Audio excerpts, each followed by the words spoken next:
उपस्थित महानुभावों, हमारे जिन शासन में आत्मा की 3 अवस्था को बतलाया है, वह अवस्था शुभ रूप, अशुभ रूप और शुद्ध रूप, ये 3 प्रकार की अवस्थाएं हैं, जिसे हम अशुभोपयोग, शुभोपयोग और शुद्धोपयोग के नाम से जानते हैं। उपयोग का मतलब होता है चैतन्य को छोड़ करके अन्यत्र कहीं नहीं पाया जाना, उसका नाम है उपयोग। और ऐसे उपयोग स्वरूप हमारी आत्मा है, क्योंकि आत्मा का लक्षण उपयोगमय है, ज्ञान दर्शनमय है। कोई भी जीव ऐसा नहीं है जिसके पास में उपयोग न हो और अपने उपयोग का उपयोग न करता हो, चाहे वह चींटी का जीव हो, चाहे कीड़े मकोड़े का जीव हो, चाहे हाथी हो, चाहे देव, मनुष्य, नारकी, तिर्यंच, निगोदिया जीव कोई भी रहो, एकेंद्रिय से लेकर के पंचेंद्रिय पर्यंत सभी जीव का लक्षण उपयोग स्वरूप है, ज्ञान दर्शन उपयोग रूप है। अब कौन कितना अपने जीवन में उसका किस रूप में उपयोग करता है, उसके ऊपर निर्भर है। और इसी बात को हमारे आचार्य भगवंतों ने उसे 3 रूप में परिवर्तित कर दिया है। जैसे हमारे घर के अंदर पानी की आवश्यकता होती है, तो हम क्या करते हैं, पाइपलाइन डालते हैं। हमें किचन में भी पानी चाहिए, लेट बाथ में भी पानी चाहिए, हर जगह पानी की आवश्यकता होती है। तो हम उस टंकी से पाइप को जोड़ देते हैं और पाइप के माध्यम से सर्वत्र पानी पहुंच जाया करता है। इसी प्रकार से हम अपनी आत्मा के साथ में 3 पाइपलाइन लगा रखी है, एक तो अशुभ की, दूसरी शुभ की और तीसरी शुद्ध की। ये 3 लाइन हमने लगा करके रखी है। इंसान अपने जीवन में जैसे परिणाम करता है, उस परिणाम के अनुरूप उसका वितरण हो जाया करता है। यदि हम अशुभ रूप से परिणत होते हैं तो अशुभ रूप में चला जाता है, यदि हम शुभ रूप में जाते हैं तो शुभ रूप से परिणत हो जाता है, और यदि हम शुद्ध रूप में चले जाते हैं तो शुद्ध रूप में परिणत हो जाते हैं। ये प्रत्येक प्राणी के स्वतंत्र उपयोग, जो अपने जीवन में जैसा करना चाहे वैसा कर सकता है। एक स्फटिक मणि है, स्वच्छ मणि है, उस स्फटिक मणि में यदि हम जो हैं यदि काली पन्नी लगा देते हैं तो वह स्फटिक मणि हमें काले रूप में दिखाई देती है। और यदि हम उस स्फटिक मणि में लाल पन्नी लगा देते हैं, हरी पन्नी लगा देते हैं, तो स्फटिक मणि वैसे ही परिणत होते हुए दिखाई देती है। उसी प्रकार से जो है, जब उस मणि में किसी प्रकार का कोई पन्ना नहीं लगाते हैं तो बिल्कुल स्वच्छ दिखाई देती है। इसी प्रकार से अशुभ, शुभ और शुद्ध, ये आत्मा की जो है 3 प्रकार की परिणति है। और संसार का प्रत्येक प्राणी अपने जीवन में इन परिणतियों से गुजरता हुआ दिखाई देता है। तीनों का फल अलग अलग होता है। अशुभ का फल अलग, शुभ का फल अलग और शुद्ध का फल अलग। ये तीनों की परिणतियां जीव की जैसी जैसी होती हैं वैसा वैसा उसके जीवन में कर्म बंध होता चला जाता है। पदार्थ कर्म बंध के कारण नहीं है, पदार्थ कर्म बंध का कारण नहीं है, कर्म बंध का कारण है हमारा उपयोग। हमारा उपयोग जिसमें लगता है उसी के अनुरूप कर्म का बंध होता है। कुंभकार जो है मटका बनाता है ना, उसके पास में मिट्टी भी है, उसके पास में पहिया भी है, उसके पास में रस्सी भी है, उसके पास में डंडा भी है, ये सब साधन हैं।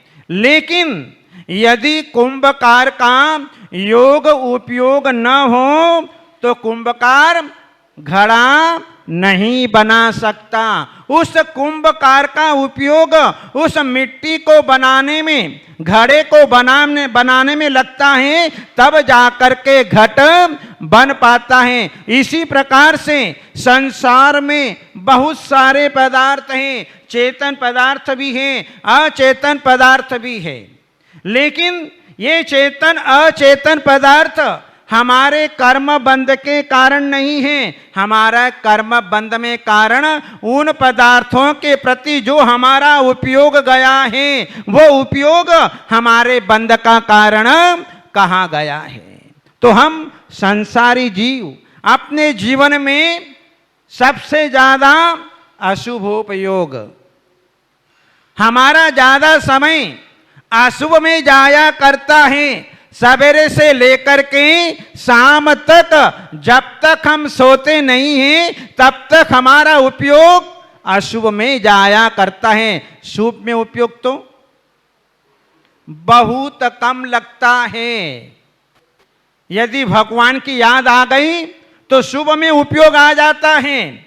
यदि गुरु की याद आ गई, दान देने की याद आ गई, तीर्थ की याद आ गई, तो हमारा उपयोग उसमें लग जाता है और हम शुभ में परिणत होने लग जाते हैं। और शुद्ध में जिस समय हम निर्ग्रंथ अवस्था को प्राप्त करते हैं, हम अपने जीवन में माध्यस्थ भाव को धारण करते हैं, राग द्वेष रहित अवस्था को प्राप्त करते हैं, हम समता भाव रखते हैं, तब जाकर के हमारी शुद्धोपयोग की दशा अपने जीवन के अंदर बना करती है। इसलिए जो है हमारे लिए हम अपने जीवन में सबसे ज्यादा उपयोग अशुभ में लगाते हैं।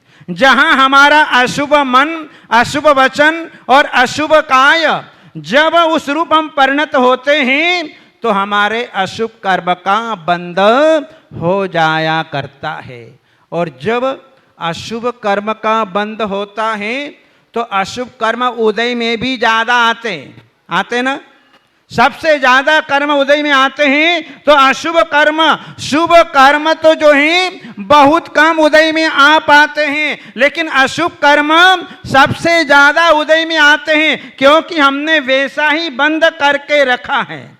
हम देखते हैं कि अशुभ का फल अशुभ के रूप में आता है, शुभ का फल शुभ के रूप में आता है और शुद्ध का फल शुद्ध के रूप में आता है। जैसा हमने बीज बोया है वैसा ही फल हमें अपने जीवन में मिलता है। यदि किसान ने गेहूं बोए हैं तो हमें गेहूं मिलेंगे, यदि मक्का बोया है तो मक्का ही मिलेगा, ज्वार बोया है तो ज्वार ही मिलेगा, यदि हमने कांटा लगाया है तो कांटे ही मिलेंगे, फूल नहीं मिल सकते हैं। इसलिए जो है हमने अपने जीवन में सबसे ज्यादा अशुभ कर्म का हमने अपने जीवन में अशुभ उपयोग किया, जिसके कारण कर्म भी अशुभ ही बंधा। हम देखते हैं कि आज अशुभ का फल हमको मिलता है कि जन्म लेते ही मर जाना।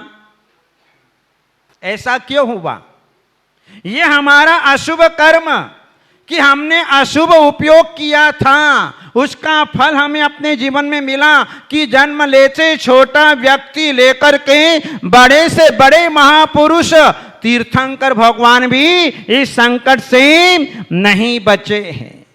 सबके जीवन में संकट आया, सबको अपने पाप कर्म के फल का अनुभव करना पड़ता है, तो व्यक्ति भावुकता में आकर के सुसाइड कर लेता है। सुसाइड करना कोई धर्म नहीं है, कोई समाधान नहीं है। इससे तो हमारी समस्याएं और बढ़ती चली जाती हैं, हमारे अशुभ कर्म और बढ़ते चले जाते हैं। हम ये समझते हैं कि हम इस झंझट से मुक्त हो जाएंगे, लेकिन झंझट से कोई मुक्त नहीं हो सकता। तुमने जैसा कर्म बांध करके रखा है वो तो उदय में आया ही आया है। उस उदय में हमने सुसाइड और कर लिया, संक्लेश परिणाम और कर लिए, आर्त ध्यान रोध ध्यान और कर लिया, तो हमारे अशुभ कर्म और बढ़ गए। फिर आगे चल करके हमारे जीवन में वो पाप कर्म उदय में आता है। इसलिए जीवन में ध्यान रखना।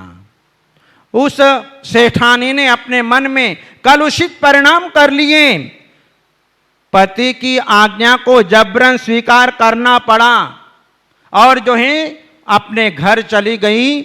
घर जाने के बाद में मन में जो है ऐसा संकलेश आ गया, ऐसा संकलेश आ गया, विचार कर रही है कि आज तो मैं नगर के अंदर अत्यंत रूपवती हूं, सब दुनिया मुझे देखती, लेकिन बीच में ये नंगे कहां से आ गए। ऐसे कलुषित परिणाम। क्या किया कि घर के अंदर एक भैंस थी और वह भैंस बीमार थी। उसका उपचार कराने के लिए सेठ ने डॉक्टर से दवाई लाई और जो है वो दवाई रोज सेठ जो है प्रतिदिन भैंस को लगाता था। भैंस ठीक हो गई। ठीक होने के उपरांत जो है जो औषधि शेष बची थी उस औषधि को कड़वी तुमड़ी में मिला करके मुनिराज को खिला दिया। कितना बड़ा पाप, कितना जघन्य अपराध अपने जीवन में उस सेठानी ने कर लिया। इसके बाद क्या हुआ, जैसे ही मुनिराज ने हाथ में आहार लिया और अपने भीतर लिया और भीतर लेते ही मुनिराज मूर्छा में आकर के गिर पड़े और गिरने से जो है उनकी मूर्छा बढ़ गई और तत्काल उनका मरण हो गया।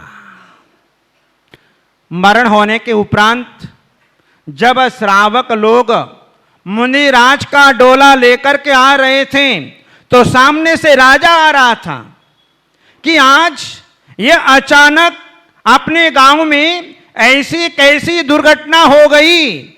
अब कौन बोले? बोले सो मरे। लेकिन उस समय किसी की हिम्मत नहीं हुई। लेकिन एक व्यक्ति रोता रोता बोला कि राजन, इस सिंधुमती ने, इस सेठानी ने मुनिराज को कड़वी तुमड़ी में जहर मिला करके मुनिराज को मार दिया। ओहो, मेरे राज्य में इन दिगंबर साधु का इस प्रकार का मरण कराना ये महान पाप बंध का कारण है। राजा ने तत्काल जो है उस सिंधुमती को बुलाया राज दरबार के अंदर और जो है सारी जनता के सामने उसके बाल कटवाए और काला मुंह किया और गले के अंदर पत्थरों की माला पहनाई। हाथों हाथ फल मिल रहा है और जो है उस सिंधुमती को जो है गधे पर बिठा करके उसकी निंदा करते हुए नगर से निकाल दिया। अब वह नगर के बाहर एक वृक्ष के नीचे पड़ी हुई है। कोई भी व्यक्ति उसके पास में जाता नहीं, कोई उसे भोजन पानी की नहीं पूछता और 7वें दिन शरीर में उदंबर कुष्ठ रोग प्रकट हो गया। 7 दिन के अंदर फल मिल गया। ये है अशुभोपयोग का फल। कि उसने अपने जीवन में मुनिराज के साथ में ऐसा कर्म का बंध किया, निधत्य और निकाचित जैसा कर्म, क्योंकि जहां देव शास्त्र और गुरु के साथ में ऐसा कर्म किया जाता है तो उसका फल उसे भुगतना ही पड़ता है। जब तक उसे भोगता नहीं है तब तक उसे छुटकारा नहीं मिल पाता। और फिर जो है वह मरण करके नरक में चली गई, छठे नरक में चली गई। और छठे नरक में जाकर के तीव्र वेदना को सहन किया, वहां से निकली और तिर्यंच पर्याय में आई, अत्यंत क्रूर हुई और जो है फिर मर करके वापस नरक में गई, फिर वापस मर करके तिर्यंच में आई, फिर वापस में जो है अनेकों बार तिर्यंच नरक में नाना प्रकार के दुख उठाती रही। और जो है इस प्रकार से उस रोहिणी ने अपने जीवन के अंदर दुख भोगा। ये है अशुभोपयोग का फल। यदि हमसे नहीं होता है तो मना करने में फायदा है, लेकिन किसी मुनिराज का वध करना या उनका हित करना, उनके लिए अभद्र शब्द का प्रयोग करना, वो हमारे लिए बहुत हानिकारक होता है। इसलिए नहीं करना अच्छा, मना कर देना अच्छा, लेकिन ऐसा जघन्य अपराध अपने जीवन में कभी नहीं करना। इस प्रकार से अशुभोपयोग के फल के कारण जो है नाना प्रकार की 84 लाख योनियों में परिभ्रमण करते हुए नाना प्रकार के दुखों को अपने जीवन के अंदर प्राप्त करती रही। एक दिन वही सिंधुमती किसी पुण्य कर्म के उदय से मन में पश्चाताप का भाव आया। नगर के अंदर जो है मुनिराज पधारे और जो है मुनिराज से अपने सारे भव पूछे। भव पूछने के बाद में मुनिराज ने सारे भव बताए कि आपने क्या किया, पिछली जन्म में, पिछले पर्याय में आपने क्या किया जिसके कारण नाना प्रकार के दुख तुम्हारे जीवन में आए, नाना प्रकार के कर्म बंधे और तुम्हें इस प्रकार का फल मिला। और उसने अपने भीतर पश्चाताप किया और पश्चाताप के फल स्वरूप उसने अपने जीवन में रोहिणी नाम का व्रत किया।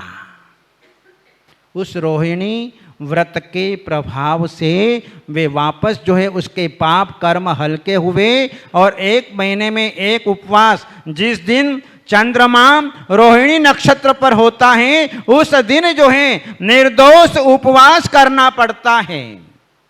तब जाकर के उसका पाप कर्म हल्का हुआ और उसने जो है साल भर तक वह रोहिणी व्रत किया। जिनेंद्र भगवान का अभिषेक, पूजा, विधि विधान नाना प्रकार के करके अपने जीवन में अपने पापों का हल्का किया और रोहिणी की पर्याय में आकर के अपने जीवन में शुभ कर्म का बंध किया, जिसके कारण वह सम्राट अशोक की रानी अपने जीवन के अंदर बनी। ये शुभोपयोग का फल हमारे जीवन में हमें देखने को मिलता है। इस प्रकार से अपने जीवन में अशुभोपयोग की ओर जाने का प्रयत्न नहीं करें, हम हमेशा शुभोपयोग में ही लगे रहें, क्योंकि हमारे इस पंचम काल में हम लोगों के लिए ये शुभोपयोग ही सबसे बड़ा माध्यम है पुण्य उपार्जन करने का। जिनेंद्र भगवान के अभिषेक से लेकर के हमारे जितने भी शुभ अनुष्ठान हैं वे सब हमारे शुभोपयोग के साधन हैं, जिससे हम अपने जीवन में पुण्य का संपादन करके हम अपने जीवन में अपने लक्ष्य को प्राप्त कर सकते हैं। इसलिए जो है हमें अशुभ से बचना और शुभ की ओर प्रवृत्ति अपने जीवन के अंदर करना और शुद्ध दशा को प्राप्त करके मोक्ष को प्राप्त करना।